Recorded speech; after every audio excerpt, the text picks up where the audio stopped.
என் பேர் லலிதா. நாங்கள் அச்சரப்பாக்கத்துலேருந்து வரோம். என் பிள்ளைக்காக வரோம். என் பையன் பேர் வந்து அஜய்குமார். இவனுக்கு வந்து வீசிங் ப்ராப்ளம் ஒரு 4 வருஷமா இருக்கு. இங்கே ஆர்ஜிஆர் மருத்துவமனையில் வந்து 1 மாசமா ட்ரீட்மெண்ட் எடுத்துட்டு இருக்கோம். இப்போ பரவாயில்லைங்க. முதல்ல சளி இருக்க சொல்ல நைட் ஆனால் தூங்கவே முடியாது, கரு கருன்னு இழுக்கிற மாதிரி இருக்கும். நைட்லாம் நாங்கள் தூங்கவே மாட்டோம், ரொம்ப கஷ்டப்பட்டுட்டு இருந்தோம். அப்புறம் வந்து தூங்கி எழுந்ததோ தும்பல், கண்டினியூவா தும்பல், 20 தும்பல் 30 தும்பல் தும்புவான். ரொம்ப கஷ்டப்பட்டுட்டு இருந்தான். இங்க வந்து இந்த டாக்டர் ஆலோசனைப்படி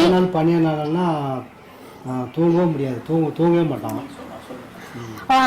பனி நாள் ஃபுல்லா ரொம்ப கஷ்டப்படுவாங்க, தூங்கவே முடியாது. நைட்டெல்லாம் அப்படியே இழுக்கும், விளையாடவே முடியாது. எல்லா பிள்ளைங்களும் விளையாடிட்டு இருக்கோம். இவன் கொஞ்ச நாள் விளையாடுவான், அப்புறம் ஒரே மூச்சு வாங்கும். அவனுக்கு ஓடி வந்து வீட்டுல வந்து படுத்து தூங்கிடுவான்.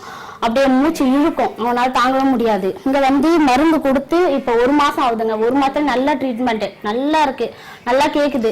அதுக்காக இப்போ நாங்க வந்து அச்சரப்பாக்கத்துல இருந்து இங்க வந்திருக்கிறோம். நல்லா கேக்குதுன்றதுக்காக வந்து 1 மாசத்துலயே நல்ல ட்ரீட்மெண்ட் நல்லா இருக்கு. ஆர்ஜிஆருக்கு வந்து இப்ப எவ்வளவு பரவாயில்லைங்க.